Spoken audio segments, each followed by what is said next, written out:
네, 말씀을 받아 성숙해지려며.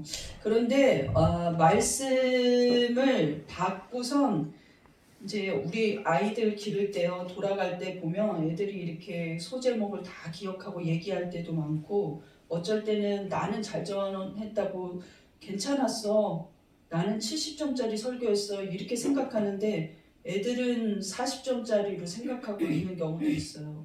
그리고 어쩔 때는 와 망했구나 이렇게 생각할 때가 있거든요. 다 알아요.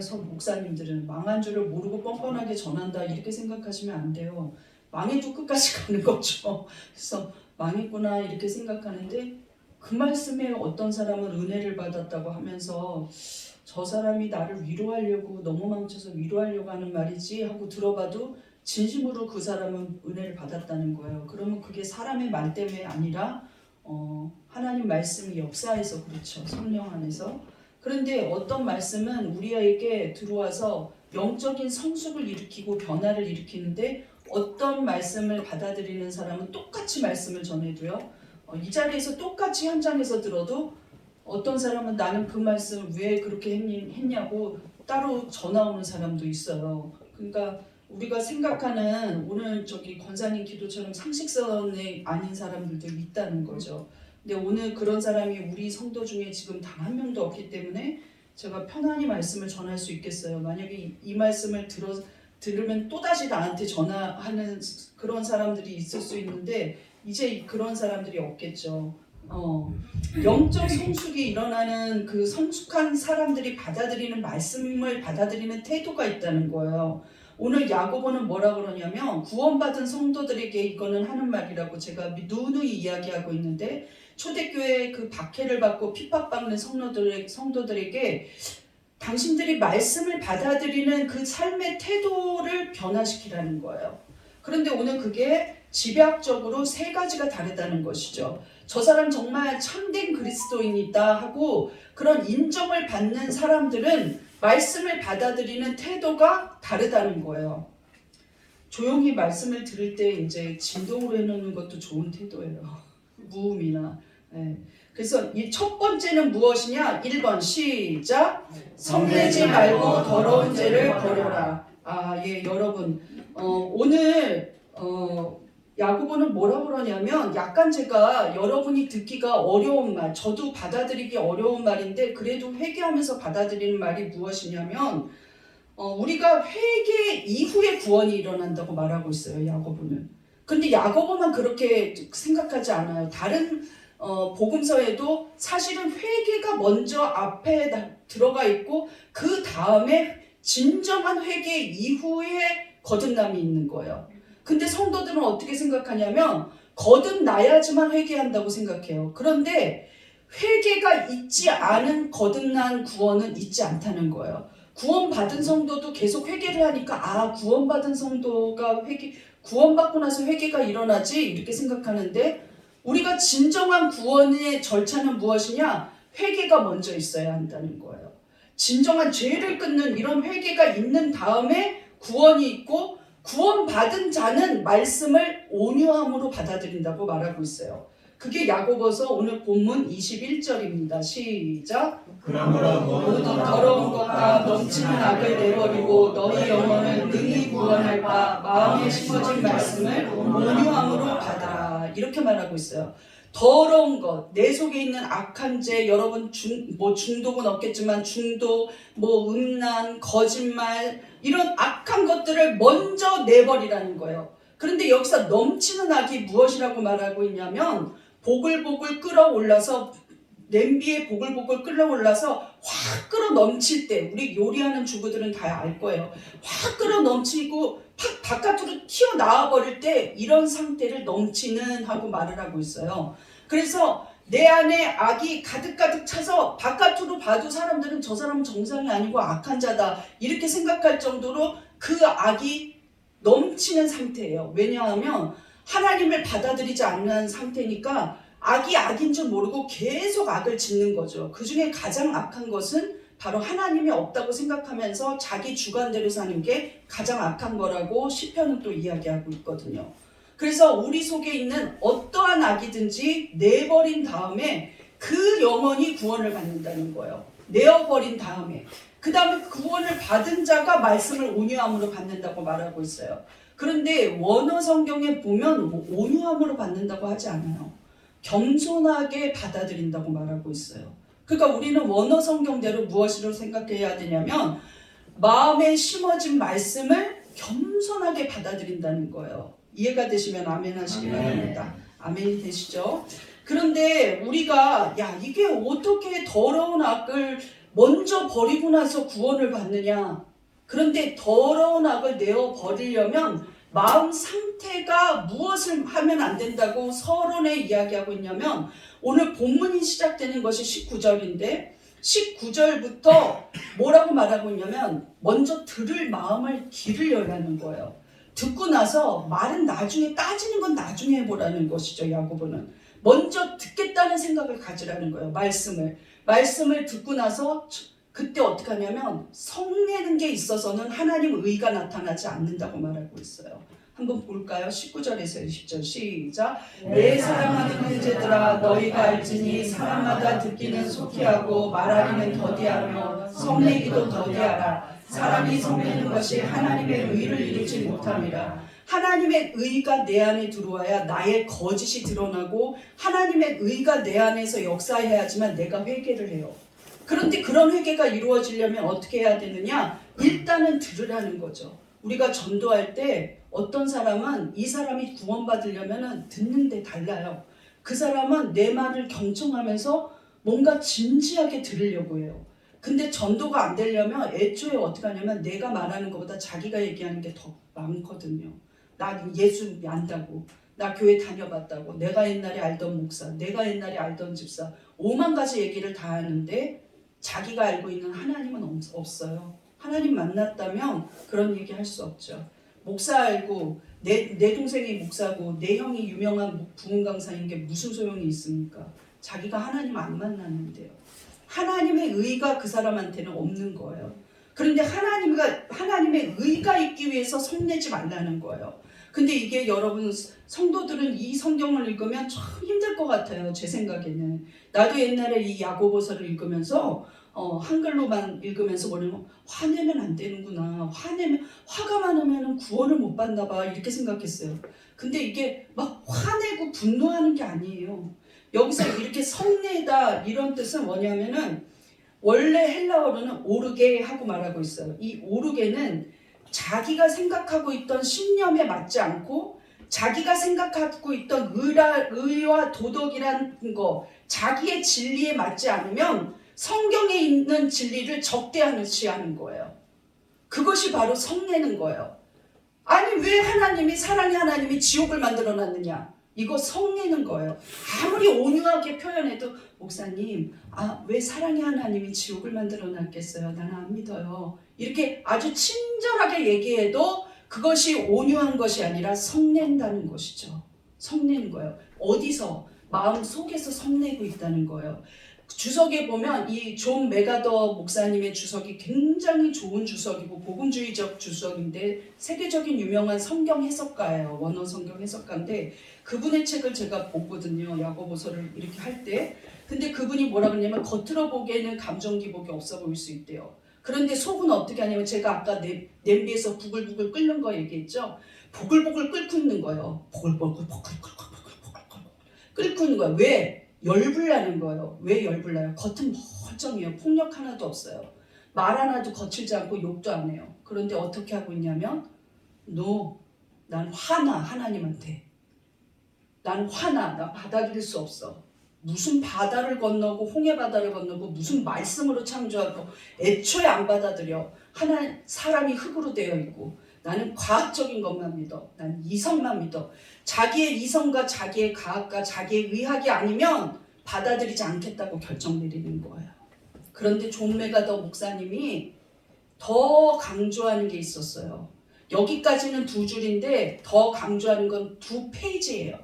그렇게 무엇이라고 써있냐면 참 설교자로서는 이 말을 하기가 겸연쩍지만 현대인들이 이 오르게를 하고 있다는 거예요. 성내는 걸 하고 있다는 거. 그것이 무엇이냐? 자기의 뜻에 맞지 않는 설교자를 배척한다는 거예요. 장로님들이 설교자를 배척한 경우가 굉장히 장로교단에 많거든요. 우리도 장로교단이지만 모든 대한민국의 장로교 법을 좀 바꾸고 싶어요. 왜 그러냐면 장로 3명이 사인하면 목사 바꿀 수 있어요. 장로들이 목사를 내보내는 교회도 많아요. 우리 여기 가끔씩 보시는 유 목사님 다녔던 교회, 현재 안 다니니까 얘기하지만 그 교회 유명한 역사가 있어요. 예, 막 둘로 갈라져서 또 보내고 몇 년을 못 견뎌요. 그리고 여기 노원구에 있는 어느 교회도 2년을 못 견뎌서 목사를 계속 갈아치워요. 그래서 되겠습니까? 근데 그 쫓겨나간 목사님들의 말씀을 보면 굉장히 잘 전하고 복음적으로 말씀으로만 전하는데도 그들은 성내고 있다는 거예요. 나가서 데모를 하는 것만 성내는 것이 아니라 진리를 나는 골라서 받겠다는 거예요. 목사님이 어떠한 지금 여기가 위기입니다. 우리나라를 위해서 기도합시다 하면 목사님이 왜 나라를 위해서 기도하자고 말하냐고. 우리나라 사상이 잘못되어 있습니다. 이 사상이 정말 하나님 뜻대로 온전히 복음적으로 가기 위해서 우리는 바른 사상을 갖도록 정말로 이 나라를 위해서 기도합시다 하면 목사님이 왜 그걸 나서냐고. 이렇게 말하는 성도가 너무 많이 있어요.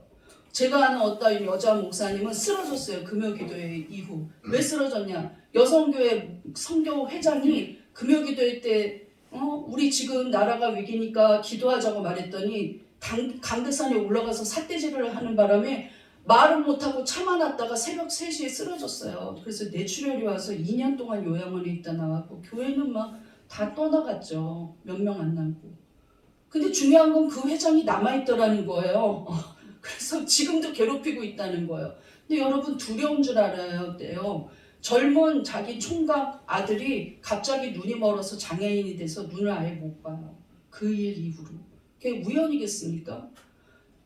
하나님이 전하는 메시지에 대해서 여러분 여기 기도만 해도 정말 거룩한 부담감이 있을 거예요. 일주일 내내 난 기도 잘해야 되는데 예배자인데 기도 잘해야 되는데 성경 봉독입니다만 해도 한번 읽고선 가야지 더듬거리면 안 돼. 잘못 읽으면 안 돼. 이런 부담감이 있어요. 근데 설교하는 자가 없는 얘기를 하겠습니까? 대부분의 목사님들은 99%의 목사님들은 진리를 전하기 위해서 진리를 파헤치기 위해서 노력을 하고 그걸 온전히 전하는 거예요. 그런데 성도들이 구원받지 못하는 성도는 어떡하냐? 구원받은 우리가 아니라요. 구원받지 못한 성도는 그 안에 있어도 어떡하냐면 성내고 있다는 거예요. 그러면 회개가 이루어지지 않고 회개하지 못하면 구원받지 못한 거라는 거죠. 그러면 그 사람은 하나님 앞에 버림받는다는 거예요. 그러니까 우리 성도들한테 야고보가 지금 그 순서를 알려주고 있다는 거예요. 그 현지에서 듣는 사람들은 이 성난다는 거, 오르게가 무슨 뜻인지 다 알아들으니까 그렇게 하지 말아야겠구나. 왜 그렇게 이야기하느냐? 그때 당시에 많은 사람들은 예수 그리스도가 메시아라는 것을 받아들이기 어려웠어요. 무슨 그 목수의 아들이 예수 그리스도고 사형을 받았던 사람을 왜 우리가 사형수를 그리스도로 믿어야 되느냐? 그 사람이 흘린 피가 왜 우리를 구원시키는 거야 하고 배척했다는 거예요. 그리고 그 복음을 전하는 사도들을 잡아서 죽이고 믿는 자들을 죽였다는 것이죠. 그러니까 야고보는 더 강력히 무엇이라고 하냐면 복음되게 하는 일을 하는 사람을 배척해서는 안 된다는 거예요. 그리고 진리의 말씀 그대로를 받아들이는 게 있어야지, 그것도 겸손하게 받아들여야지 이것저것 내가 좋아하는 것만 고르면 안 된다는 거죠. 어느 날 성도가 예배를 드리는데 11조에 대해서 전하면 장로님이 와가지고 목사님 우리는 그거 듣는 거 굉장히 거북하니까 11조가 설교하지 말라고 골라내고 있으면 안 된다는 거예요. 제가 들은 얘기인데 미국에서 유학을 하고 온 교수님이 자기네 교회에 이런 일이 있었다고 얘기하더라고요. 어떻게 하냐면 3개월치 설교 원고를 내라 그랬대요. 장로님들이 목사님한테. 야 그런 교회야. 우리 성도들은 순해갖고 난 이거 준비하면서 고마웠어요. 우리 성도들은 어쩐지 내 성품을 닮아서 나를 자랑하나 순해요. 그래서 너무 고마워. 근데 그거를 전해갖고 이거는 주제를 바꾸고 이거는 어떻게 하고 이랬다는 거예요. 야 그러고서는 아멘 하면서 들으면 그게 하나님이 그 예배 받으시겠습니까? 입맛에 좋은 것만 듣겠다는 거예요. 입맛에 좋은 대로만 고르겠다는 거예요. 그런데 야고보는 구원받지 못할 것이라고 이야기하고 있다는 거예요.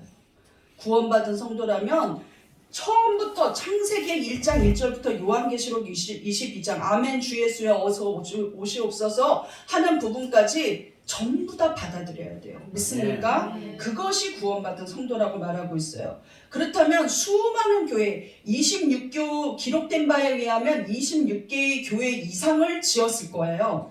그런데 그 많은 교회에 개척을 했던 바울은 환영받았을까요? 어느 갈라디아 교회는 어떻게 했냐면 갈라디아 교인들을 향해서 죄를 지적하면서 옳은 소리를 했더니 그들이 원수를 맺었어요. 바울과. 그래서 바울이 감옥에서도 갈라디아 교인들에게 내가 전한 메시지가 맞다고 돌이키라고 이야기해요. 그래도 그들은 아니라고 이야기하는 거예요. 그래서 바울이 다시 편지를 쓰기를 어떻게 하냐면 내가 너희에게 진리의 말씀 전하고 옳은 말 해서 너희가 나를 원수 대적하느냐? 이랬더니 그들은 그제서야 예스 원수가 맞다고 대답했어요. 사실상. 그게 갈라디아서 4장 16절입니다. 한번 볼까요? 시작. 그런즉 내가 너희에게 참된 말을 함으로 너 원수가 되었느냐. 얼마나 답답하면 1장, 2장, 3장에서 하지 마라 얘기하다가 어떻게 하냐면 내가 옳은 말을 해서 진짜 참된 말을 해서 너네랑 원수가 된 거 이거 맞냐? 이 상황 맞냐? 하고 물어봤어요. 그런데 그들은 나중에 어떻게 했냐면 원수 맞다고 얘기했거든요. 이런 일이 바울한테도 일어났다는 거예요. 나 이거 보면서 야 바울이 전하는데도 그런가? 바울이 전하는데도 그럴 수 있나? 내가 죽은 자를 일으키는 걸 봤잖아요. 그리고 바울의 손수건만 갖다 대도 병자가 낫고 있어요. 그런데도 우린 싫다는 거예요. 그런 말 하지 말라는 거예요. 그리고 떠날 자들은 떠나고 안 떠나고 남아서 계속 괴롭히는 자들이 있었다는 거예요. 진리를 추구하는 교인들을 오히려 괴롭히면서 나가지도 않고 앉아서 괴롭히는 인간들이 있었다는 거예요. 성도가 아니라. 그래서는 안 된다는 거죠. 우리가 오늘 이 말씀을 겸허하게 받아들이는데 만약에 설교나 말씀 중에서 마음에 찔림과 고통이 있다면 어머 나보고 하는 말이야 하는 게 있다면 받아들이고 회개하면 된다고 야고보는 얘기하고 있어요. 그것이 옳은 수용이라고 말하고 있고 겸손하게 받아들이라고 말하고 있어요. 그것이 안 될 때 구원받지 못한다는 것이죠. 그러므로 우리 성도들과 저는 우리 모두는 말씀을 골라서 수용하는 것이 아니라 말씀 앞에 겸손하게 주여 말씀하시옵소서 하는 겸손한 태도를 취하고 정말 구원받은 성도답게 그래야 우리가 영적 성숙이 있다는 거예요. 이것을 받아들일 때 영적인 성숙이 있어요. 믿습니까? 아멘. 그러므로 이러한 태도를 가지고 겸손하게 받아들이기를 바랍니다. 아멘. 우리 한번 고백해 보겠습니다. 주님, 주님, 말씀하여 주시옵소서. 말씀하여 주시옵소서. 내가 듣겠습니다. 내가 듣겠습니다. 진실로 고백하셨습니까? 아멘. 네. 그런데 제가 불러갖고 누구누구 집사님 오늘 설거지 당번이 하면 싫어요 하면 안 돼요. 골라서 받을 거예요 하면 안 된다는 거예요. 누구누구 집사님 부활절날 기도해요. 목사님 왜 이런 날 기도를 시키셨어요? 이러면 안 된다는 거예요. 내가 딱 봤을 때 저분이 최고야 할 때 절개에 넣는 거예요. 그것은 명예훈장과 같은 거예요. 그러니까 나한테 와서 따지지 마시고 받아들이시길 바래요. 믿습니까? 아멘. 오늘 좋은 설교예요. 자, 두 번째 영적 성숙이 일어나는 태도 2번 보겠습니다. 시작. 말씀을 자신에게 적용하라. 그럴 때가 있죠. 부부가 같이 왔는데 어떤 시골 교회에 목사님이 부부가 같이 왔는데 목사님은 말씀을 전해요. 그런데 자꾸만 여자 권사님이 남편 장로님이 들으라고 하는 거예요. 들어. 너한테 이렇게 얘기했다는 거예요. 근데 그런 경우 되게 많아요. 우리가 제스처만 안 취하지 나는 아니야. 아니야. 나는 저렇게 잘하고 있어. 나는 칭찬받겠구나. 이렇게 생각할 때가 저 자신이 되게 많다는 거예요. 그런데 야고보는 우리에게 웃기게 이야기하고 있어요. 네 자신을 속이지 마. 하고 말하고 있다는 거예요. 22절 볼까요? 시작. 너희는 말씀을 행하는 자가 되고 듣기만 하여 자신을 속이는 자가 되지 말라. 이게 속인다는 말을 알면 더 위트 있어요. 무슨 뜻이냐면 속인다, 자신을 속인다 이렇게 말할 때 속인다는 뜻이 무엇이냐면 파랄로기조마이예요. 이 파랄로기조마이는 특별히 무엇이냐면 계산을 잘못해서 결과값이 틀리게 나올 때 계산차고 이거를 말할 때 속인다 이렇게 우리가 번역하고 있어요. 파랄로기조마이가.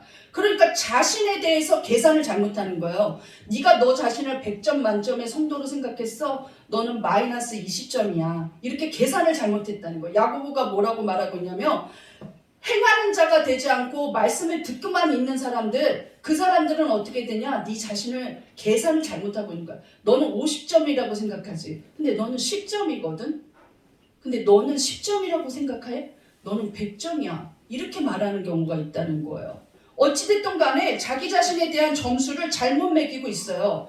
그런데 이게 처음에는 초대교회에서 성도들을 봤더니 지금 막 구원받고 어쨌든 유대인들이 먼저 믿었잖아요. 근데 유대인들을 보니까 그들이 너무 계산적이고 이기적이고 자기중심적인 거예요. 그래서 처음에는 한 교회 안에 있는 유럽 교회에서 유대인 흩어진 유대인들도 있고 그 다음에 이방인들 본토 사람도 있어요. 근데 이방인들이 이 사람들에게 뭐라 그랬냐면 파랄로기조마이라고 그리스인들이 부르기 시작했어요. 왜냐하면 같은 교회 안에 국적이 다른 거죠. 그런데 유대인들을 보니까 이 한치 오차도 없고 절대 손해 안 보거든요. 유대인들은 심성이 그래요. 우리나라는 정의라는 게 있잖아요. 정의라는 말은 전 세계에 우리나라만 있어요. 그럼 좀 손해봐 주잖아요. 더 얹어주기도 하고 공짜도 있어. 그 다음에 떨이도 있어. 아예 한 주먹 더 달라 그러면 저울이 필요 없어. 주먹으로 한 주먹 더 줘요. 이런 거는 우리나라만 있어요. 유대인들은 한치 오차도 없는 거예요. 그러니까 그 이방인들이 볼 때 뭐라 그러냐면 저 파랄로기조마이, 저 속이는 자들, 위선적인 자들 이렇게 생각했어요. 한 교회 안에서도. 그러다가 이게 영적인 언어가 돼가지고 나중에는 뭐라고 무슨 사람들을 어떤 사람들을 이렇게 가르치냐면 하나님을 직접 체험하지 못하고 하나님의 은혜를 직접 맛보지 못했는데 설교만 계속 듣고 있는 사람. 지금으로 보면 극동방송만 하루 종일 듣고 유튜브 방송만 설교만 하루 종일 듣는데 나가서 한 개도 실천하지 않는 사람. 전도에 대해서 계속 유튜브는 듣고 있는데 나가서 전도는 부끄러워서 못하는 사람. 말씀은 계속 하루 종일 듣는데 말씀대로 아무한테도 그렇게 살아가고 있지 않는 사람. 이런 사람들 너 자신을 속이는 사람들이라고 하면서 나중에는 뭐라 그랬냐면 초대교회 이후부터는 저 사람은 하나님의 말씀은 잘 알고 있어. 그러나 하나님의 은혜는 체험하지 못했어. 하나님의 말씀은 엄청 잘해요. 그런데 하나님의 은혜는 체험하지 못한 사람들이야. 체험 없는 그리스도인을 향해서 파랄로기조마이라고 불렀다는 거예요. 근데 오래된 성도들 중에 그런 자들이 오히려 많다는 거죠. 지금 믿은 지 얼마 안 된 성도는 어머 이렇게 구원의 말씀 이렇게 진리의 말씀 어떻게 하면 이거를 전할 수 있을까 이렇게 생각하고 어머 내가 옛날에 잘못 살았지 나 1년 전에 제사 드렸는데 어떻게 이렇게 생각하기도 하고 나 10년 전에 그렇게 잘못했는데 나 어떻게 이러면서 안타까워하는데 오랫동안 믿었던 사람들은 마치 자기가 예수님 옆자리라도 차지할 것처럼 생각한다는 거예요. 그것이 잘못됐다는 거예요. 오늘 목사인 저도 그것을 읽으면서 회개했다는 거죠. 그런데 야고보는 더 자세히 말하고 있어요. 거울을 보는 자 같이 잠깐 보고 말고 자기 자신을 잊어버려 버린다는 거죠. 말씀 앞에서. 한번 보겠습니다. 23절 24절 시작. 누구든지 말씀을 듣고 행하지 아니하며 그는 거울로 자기의 생긴 얼굴을 보는 사람과 같아서 제 자신을 보고 가서 그 모습이 어떠했는지를 곧 잊어버리거니와. 오늘 야고보는 굉장히 그 예수님 동생인데 영리한 언어 표현자인 것 같아요. 왜냐하면 보다라는 동사를 대조적으로 사용해서 그 사람의 신앙이 어떤지를 알려주고 있는데 오늘 여기서 말씀이 성장하지 않는 사람의 보는 모습을 동사를 사용하고 있는데 그 동사가 무엇이냐면 노에오 이런 뜻이에요. 노에오라는 이 보다라는 뜻은 무엇이냐면 잠깐 흘깃 이렇게 보는 거예요. 그런데 우리가 거울을 본다고 야고보는 표현하고 있거든요. 근데 그때 당시에 우리가 14세기에 지금의 유리거울이 나온 거예요. 그럼 지금은 야고보가 이 글을 쓸 당시는 1세기예요. 그때는 거울이 무엇이냐면 일반 서민들은 청동이나 놋을 반질반질하게 갈아서 만든 거울을 사용하고 있었는데 그 거울이 이렇게 지금 유리거울처럼 확 이렇게 보이지 않아요. 각도를 잘 맞추면서 이리도 보고 저리도 보고 막 자세히 살펴봐야만 되는데 청동 거울은 어떻게 하냐면 일반 서민들에게 보급된 청동 거울은 그런 기능이 없어가지고 아무리 봐도 힐끗 보고 마는 것처럼 뿌옇게 보게 된다는 거예요. 유리 거울이 아니니까. 그런데 야고보가 무엇이라고 말하냐면 그렇게 거울 보는 것처럼 그렇게 보고 금방 또 잊어버린다는 거예요. 누구를? 말씀을 듣고 행하지 않는 너 자신. 너 자신에게 적용시키지 않는 사람들. 저거 지금 김지사 좀 들어야 되는데 오늘 안 왔네. 아, 우리 남편이 들었어야 되는데. 아, 우리 아들이 들었어야 되는데. 아, 오늘 말씀 너한테 하는 말씀이었어. 왜 안 왔어? 그럼 너한테 하는 말은 무엇이었냐? 하고 물으면 자기는 기억이 안 나요. 이것이 거울을 흘낏, 노예워 이렇게 흘낏 잠깐 보고 마는 거예요. 그것도 청동 거울을. 청동 거울을. 이 청동이라는 것은 무엇이냐? 비춰지지 않죠. 그렇게 반사되지 않죠. 보여지지 않죠. 밝게. 그러니까 자기 마음이 청동 거울 보는 것처럼 잠깐 보고 만다는 거예요. 그러니까 말씀을 볼 때, 들을 때 어떻게 하냐면 그냥 뿌옇게 잠깐 그랬었나? 그럴 수도 있겠지 뭐. 이렇게 듣는다는 거예요. 진지함이 없어요. 정말 말씀 앞에서 나는 어떻게 고쳐야 되지?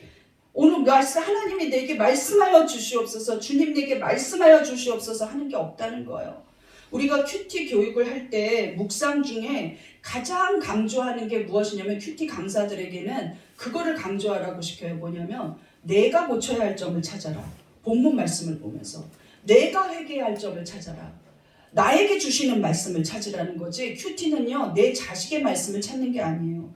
제가 예전에 목사님 저 큐티 잘 알아요 하더라고요. 나 너무 잘 알고 있다고. 그래서 아 잘하나 보다 하고 큐티를 하루 같이 하기로 했어요. 그런데 그분이 뭐라 그러냐면 자기 딸에게 참 맞는 말씀을 계속 찾는 거예요. 딸을 생각하면서. 근데 큐티는요 아무리 중요해도 자기 자식의 말씀을 찾거나 자기 남편의 말씀을 찾는 게 아니라 자기가 말씀 앞에 서는 거예요. 믿습니까? 근데 우리 성도들은 굉장히 수준급으로 잘하고 있더라고요. 자기 말씀을 자기 얘기를 하지 남 얘기하지는 않고 못 봤어요. 근데 오늘 야고보는 정말로 영적 성숙이 일어나려면 그렇게 청동 거울 보듯이 흐릿하게 보고 말지 말고 그렇게 노예화하듯이 잠깐 흐릿하게 보고 그냥 까먹어 버리지 말고 말씀 앞에서 나는 무엇을 해야 되는지 찾으라는 거예요. 말씀을 너 자신에게 적용하라는 거죠. 계산착오를 일으키지 말라는 거예요. 네가 100점 만점이라고 생각하면서 말씀 보지 말라고 하고 있어요. 너는 계산을 잘못하고 있다는 것이죠. 그런 사람들은 무엇이라 그러냐? 파랄로기조마이라는 거예요. 말씀은 잘 알고 있는데 하나님은 체험하지 못한 자들. 그렇게 분류된다는 거예요. 초대교회 때부터 이런 분류자들이 생겼는데 지금도 있는 거죠. 지금도 평생 주님 앞에 말씀은 많이 알고 있고 뭐 몇 독을 했어요 몇 독을 했어요 이야기하고 있지만 그들 속에 하나님이 말씀이 내 안에서 역사해갖고 말씀이 이루어지고 능력이 임하는 경험을 하지를 못한 채 말씀만 알고 있고 백독 천독을 하는 경우도 많이 있다는 거예요. 그런데 그래서는 안 되는 거죠. 우리 목사님들끼리 모여있을 때 우리 노예는 통성기도 잘하기로 유명해요. 그런데 목사님들 중에 말씀은 많이 알죠. 목사님이니까 얼마나 많이 알겠습니까? 근데 수련회를 갔어요. 그런데 앞으로 강도사 수련회였어요. 앞으로 1년 후면 목사 안수를 받을 사람들이에요. 그런데 노예에서 목사님들이 와서 화냈어요. 혼내면서. 절반밖에 통성기도를 못하는 거예요. 그리고 방언으로 기도하라고 시키는데도 절반 정도밖에 안 돼요. 목사님들이. 대부분 젊은 목사님들이 방언을 하기 싫어해요. 그래서 왜 하기 싫어하느냐? 왜 능력을 안 받으려고 하느냐? 성도도 성령을 받는데 이래갖고 어떻게 목회를 하느냐 하면은 말씀을 근거로 하면서 뭐 골방에 들어가라 그랬다, 조용히 기도하라 그랬다. 근데 목사님들이 다 해석해 주시면서 아니라고 사정사정을 하더라고요. 소리내야 하고 기도해야 한다고 하면서 선배 목사님들이 후배 강도사들한테 한 명씩 붙잡고 기도를 하는 거예요. 그런데 저를 맡은 목사님이 같이 저랑 기도하고 나서 뭐라고 했냐면 목사님 덕분에 내가 은혜 받았다고 그렇게 겸손하게 말씀하시더라고요. 목사님 나랑 가끔 만나 기도하면 좋겠다고. 능력 받아서 이 일을 해야지 능력 안 받으면 저 사람들 다 중간에 떨어져 나가는 사람들이라고. 근데 나는 그거를 흘려들었거든요. 근데 나중에 노예에 가면요. 그렇게 부르짖기 싫어했던 목사님들이 점차적으로 안 나오기 시작해요. 없어지기 시작해요. 그런데 저는 그때 아무것도 내세울 것도 없고 나이도 많고 여자인데 지금까지 남아있어요. 근데 그 목사님들이 교회가 없어지고 사역지가 없어지고 못하게 돼버리는 거예요. 그리고 더군다나 코로나라서 더 안타깝게도 무엇이 남아있느냐? 은혜가 남아있는 거예요. 무엇이 남아있느냐? 내가 경험한 체험이 남아있는 거예요. 그러려면 어떻게 해야 되느냐? 말씀을 나에게 적용시켜야 돼요. 자기를 객관화하면서 보아야 돼요. 말씀 앞에 내가 서야지 말씀 앞에 내 남편을 끌어들이지 마세요. 그 남편은 그 남편이 알아서 할 거예요. 말씀 앞에 내가 서야 한다는 거예요. 믿습니까? 아멘. 그것이 바로 우리를 영적 성장을 일으킨다는 거예요. 우리 한번 따라해 보겠습니다. 내가 변하겠습니다. 내가 변하겠습니다. 내가 말씀대로 살겠습니다. 내가 말씀대로 살겠습니다. 네. 세 번째, 영적 성숙이 일어나는 말씀 듣는 태도는 3번 시작. 경건을 행하라. 그럼 경건이라는 말이 참 너무 생소할 수 있어요. 근데 성경에는 경건 많이 나오고 경건 훈련 많이 나오거든요. 근데 경건이라는 말은 무엇일까요? 넘겨보세요. 경건이라는 말은 하나님께 예배하듯이 삶을 살아갈 때 예배하는 자세로 살아가는 믿음의 자세를 말해요. 그러니까 삶이 예배가 되는 거예요. 여기서만 예배드리지 않고 바깥에 나가서 나쁜 짓 하고 그러는 게 아니라 바깥에서 예배가 되는 거예요. 내가 말하는 게 예배가 되고 내가 생각하는 게 예배가 되고 내가 이야기하는 게 예배가 되고 내가 돈 쓰는 게 예배가 되는 거예요. 근데 우리 성도들 보면은 내가 와, 저 사람은 정말 나보다 더 상급이 많겠다 생각되는 사람들도 꽤 있거든요. 아, 어떻게 저렇게 할까 이런 생각이 들 때도 있어요. 어쩔 때는 자식을 보고도 나보다 순수하구나 이런 생각할 때가 있어요. 나보다 더 하나님을 열심히 믿으려고 하는구나 할 때가 있고, 그리고 어쩔 때는 남편을 보고도 나보다 더 성도를 생각하네 이럴 때가 있어요. 조금 불평하려면 그런 얘기 하지 마 이러거든요. 그러니까 우리가 볼 때 정말로 삶이 예배가 되는 경건한 자들이 있다는 거예요. 우리 주변에도 많이 있다는 거예요. 야고보는 이 사람들이 보는 거는 다르다는 보다라는 동사를 사용하면서 대조를 싣고 있어요. 아까는 노예어, 잠깐 흘겨보는 사람은 영적 성숙이 없다고 그랬는데 영적으로 정말 경건을 해갈 수 있는 사람은 들여다보는 게 다르다는 것이죠. 25절 말씀입니다. 시작. 자유롭게 하는 온전한 율법을 들여다보고 있는 자는 듣고 잊어버리는 자가 아니요 실천하는 자니 이 사람은 그 행하는 일에 복을 받으리라. 행하는 일에 복을 받는 사람, 이 복 받는 사람은 어떤 사람이느냐? 율법을, 즉 말씀을 들여다보고 있다는 거예요. 그런데 여기서 보다는 다른 말을 쓰고 있어요. 파라쿠토 이렇게 쓰고 있는데 이 파라쿠토라는 말은 신약 성경에 여기저기서 나와요. 그런데 굉장히 센세이션한 사건을 보면서 자세히 형사가 조사하듯 볼 때마다 이 파라쿠토를 사용하고 있어요. 뭔가 기적이 일어나서 진짜로 일어나 걷는 거야? 하고 다리를 바라볼 때 파라쿠토를 쓰고 있어요. 그런데 복음서에는 언제 사용하고 있냐면 베드로가요 예수님의 무덤에 와요. 뭐 진짜로 예수님이 없어졌어? 하고 무덤을 샅샅이 뒤질 때 파라쿠토 그가 그렇게 보았다는 거예요. 그런데 이게 원래는 사전적 의미는 뭐냐면 몸을 아주 가까이 이렇게 들여받다 보려고 몸을 굽혀요. 이렇게 펴서 그냥 슬쩍 보고 마는 게 아까 노예어예요. 잠깐 보고 마는 거 노예어예요. 그런데 몸을 이렇게 굽히면서 현미경을 보는 학자처럼 몸을 굽혀서 자세히 주위를 살피면서 샅샅이 보면서 조사하듯이 보는 게 파라쿠토예요. 말씀을 보는 게 다르다는 거죠. 말씀을 볼 때 이렇게 파라쿠토 하면서 보는 거예요. 어떻게 보느냐? 이 말씀 하나하나가 나에게 주시는 의미가 무엇인지 자세히 살펴본다는 거예요. 또 파라쿠토는 누가복음에는 어떻게 쓰여 있냐면 예수님이 부활하신 후 베드로가 빈무덤을 살필 때도 파라쿠토 하면서 보았어요. 그런데 마리아가 예수님을 만났을 때 파라쿠토 하면서 보았어요. 부활하신 예수님을 보았을 때 진짜 예수님이야? 이렇게 볼 때 그 살짝 훑어보겠어요? 마리아 입장이라면 무덤에 예수님이 살아나셨다 하는 말을 듣고 나서 내려가다가 예수님을 봤어요. 그런데 그 예수님을 만났을 때 너무 놀라워요. 그랬을 때 파라쿠토 하면서 보았다는 거예요. 파라쿠토. 살펴보았다는 거예요. 자세히 보았다는 거예요. 파라쿠토예요. 성경 곳곳에 신약 성경 곳곳에 파라쿠토가 나올 때는 기적이 일어났을 때예요. 파라쿠토는 놀라운 일이 일어났을 때예요. 그리고 안진뱅이가 일어나는 것을 보고 많은 사람들이 하나님께 영광을 돌렸더라. 파라쿠토하면서 보았다. 그랬더니 거예요. 어머 그런 일이 있구나 하고 대충 이렇게 훑어보지 않고 어머나 일어나네. 어머 달려. 어머 저 사람 그 사람 아니야? 성전 미문에 있던 사람 아니야? 파라쿠토하면서 보았다는 거예요. 근데 우리가 영적 성장이 있으려면 나에게 무슨 말씀을 주시는지 파라쿠토하면서 본다는 거예요. 정말로 나에게 주는 게 무엇인지 몸을 숙이고 보는데 여기서 몸을 숙인다는 게 무엇을 뜻하냐면 열정과 겸손을 뜻한다고 해요.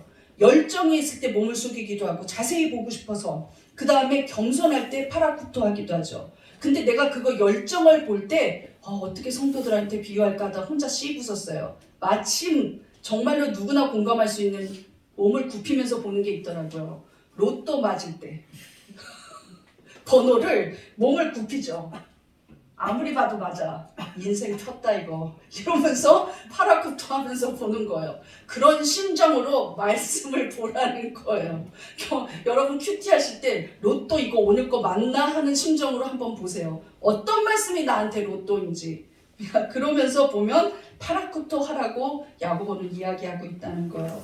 그런데 오늘 마지막 절에 너희가 정말로 파라쿠토 하면서 자세히 몸을 굽혀서 겸손과 열정을 가지고 봤다면 제발 그 경건을 행하라는 것이죠. 경건을 행하는 것은 다른 것이 아니라는 거예요. 세상 사람들이 하고 있는 죄 끊고 너에게 있는 어려운 사람을 돌보고 있으면 그것이 경건이라고 마지막 결론을 내고 있다는 것이죠. 이것이 1장의 결론입니다. 1장 1절부터 지금까지 26절까지 야고보가 하고 싶었던 말이 27절에 들어있어요. 행하라는 거예요. 경건을 행하라. 하나님이 원하시는 경건을 행하라. 그런데 그 경건은 한마디 말로 축약돼요. 27절입니다. 시작. 하나님 아버지 앞에서 정결하고 더러움이 없는 경건은 곧 고아와 가부를 그 환난 중에 돌보고 또 자기를 지켜 세속에 물들지 아니하는 그것이니라. 세속에 물들지 않는 건 우리 성도들이 다 하고 있는 것 같아요. 악한 영, 악한 세력, 그 다음에 악한 죄, 그 세속에 물들지 않죠. 그런데 고아와 가부를 환난 중에 돌보고 있는 일도 바로 성도가 해야 할 일이라는 것이죠. 우리 삶 속에 누구를 돌보는 일이 없다면 그 사람은 아직 삶이 예배가 되지 않았다는 거예요. 구원받았다면 그렇게 살아내라고 말하고 있어요. 누구에게? 핍박받고 생명의 위협을 느끼는 어려운 환경에 있는 사회에서 소외된 성도들에게, 이방 땅에 와서 정말로 살지 죽을지 모르고 있는 성도들에게 야고보는 무엇이라고 했냐면 그렇게 믿어내고 그렇게 살아내라고 이야기하고 있어요. 지금 오늘 죽을지 모르고 내일 죽을지 모르는 성도들에게도 무엇이라고 하냐면 옆에 있는 고아와 가부 돌보고 세속에 물들면 안 된다고 이야기하고 있어요. 우리는 지금 그때의 위기는 아니잖아요. 그러니까 우리는 여전히 돌보고 세속에서 구별되고 거룩하게 살아내야 하는 거예요. 고아들의 아버지로 지금까지도 불리고 있는 전 세계 세계 역사상 가장 많은 고아를 돌본 사람이 목사님이에요. 그 목사님 이름이 무엇이냐면 영국의 조지 뮬러 목사님이에요. 이 목사님은 성경을 읽으면 그대로 실천하려고 했고 모든 성경을 읽으면서 하나님 앞에 즉각 반응했던 그러한 삶을 살았어요. 그런데 시편 68편 5절을 읽던 중에 이렇게 나와 있는 거예요. 하나님은 고아의 아버지시며 과부의 재판장이시라, 이런 말씀을 읽었어요. 나 이대로 살아야겠다고 결단하고 자기 그 영국에 있는 에드벌룬, 거기 에드벌룬이 맞을 거예요. 브리스톨이라는 동네에서 애슐리 도운이라는 고아원을 차려요. 그런데 이 고아원이 나중에 커서 어떻게 어느 정도의 재정이 되었냐면 건물이 5개에 고아가 2,000명이 한꺼번에 있을 수 있는 그러한 규모의 고아원을 설립했어요. 그런데 이 사람이 이 말씀, 시편 말씀 하나로 시작했다는 것이죠. 그런데 그때는 자기 주머니에, 나도 그런 고아를 돌보겠다고 결단했을 때 자기 주머니에 미화 1불만 있었대요. 그것이 전 재산이었고, 그런데 막상 이 1불로 시작해서 고아를 돌보기 시작했을 때 하나하나 기도 응답을 받으면서 갔는데, 하나님 돈이 없어요, 주시옵소서 하면서 갔는데, 나중에 고아원을 운영할 때 그 재정이 미화로 700만 불 이상의 돈이 운영되었다고 해요. 그러니까 이것이 하나님의 기적이죠. 그러면서 가장 많은 고아를 도왔는데 일생 동안 10,000명이 넘는 고아들이 거쳐가면서 그 고아원에서 믿음으로 자라고 기독교 교육을 받고, 그 다음에 학교를 설립해서 고아들 때문에 학교를 차린 게 117개의 영국 전역의 학교를 설립하고 12만 명 이상의 미션 스쿨에서 기독교 교육을 받은 영국 아이들이 태어났다는 거예요. 그러니까 얼마나 감사한 일입니까? 시편 말씀 하나로 시작된 일이에요. 그런데 우리가 잘 아는 베스트셀러 5만 번 응답받은 조지 뮬러의 기도 응답 비결이라는 책이 있어요. 그 책에 보면 이분의 기도 응답, 평생 자기는 기도 수첩을 갖고 다녔는데 기도의 제목을 써요. 그 다음에 응답 받으면 표시를 해요. 몇 월 며칠 응답 이렇게. 근데 나중에 보니까 수년이 지나서 보니까 자기가 응답 받았다고 표시해 놓은 기도의 응답만 기록이 되어 있는 것만 5만 개가 넘었다고 해요. 5만 번 넘게 기도의 응답을 받았던 비결은 무엇이냐? 말씀을 근거로 해서 하나님 앞에 기도했다는 거예요. 하나님, 말씀을 근거로 해서 내가 하나님 앞에 기도하오니 고쳐주시옵소서. 하나님, 이 말씀에 이렇게 되어 있으니 하나님이 능력을 행하여 주시옵소서 하면서 말씀을 믿고 말씀을 선포하면서 말씀에 매달려서 기도했다는 거예요. 이분이야말로 겸손한 자세로 기도했을 거예요. 왜? 자기를 위한 기도가 아니라 거의 대부분이 고아를 위한 기도였고 거의 대부분이 복음을 위한 기도였어요. 저 사람은 어떻게 저렇게 기도의 능력이 강하지? 하는 사람들의 공통점이 무엇인지 아십니까? 자기를 위해서 기도하지 않아요. 기도의 능력 받고 은사 받은 사람들한테 자세히 물어보세요. 저는 그런 거에 되게 호기심이 많아서 자세히 물어보거든요. 목사님 기도하실 때 남을 위해 몇 분 기도하십니까? 그러니까 몇 분이요? 이렇게 물어봐요. 우리 선교사님들은. 몇 분이요? 이러면서 네팔 선교사 몇 분이요? 이렇게 물어보더라고요. 그래서 아니 몇 시간? 그래서 한 4시간? 이러더라고요. 남을 위해서. 저도 한 성도를 위해서만 몇 시간을 할 때가 있다는 거예요. 그런데 그게 막 특별한 목사가 아니라는 거죠. 목사님들 주변에도 큰 교회 목사만 그렇게 능력 있는 거 아니에요. 작은 교회 목사님들 자기 성도를 위해서 3시간씩 2시간씩 기도할 때 많아요. 자기는 기도를 못해. 그리고 나도요, 기도를 하고 나서 나중에 일어서면서 어떻게 하냐면 재영이 제사 아시죠? 이러면서 일어난다니까요. 이건 너무 고통이에요. 진짜 고통이야. 그렇게 할 수밖에 없다는 거예요. 온 에너지가 성도한테 다 빨려버렸어요. 남을 위해 기도하려고. 그런 기도 하나님이 들어주신다는 거예요. 고아와 과부를 위해서 기도하는 자의 기도는 하나님이 거절할 수 없어요.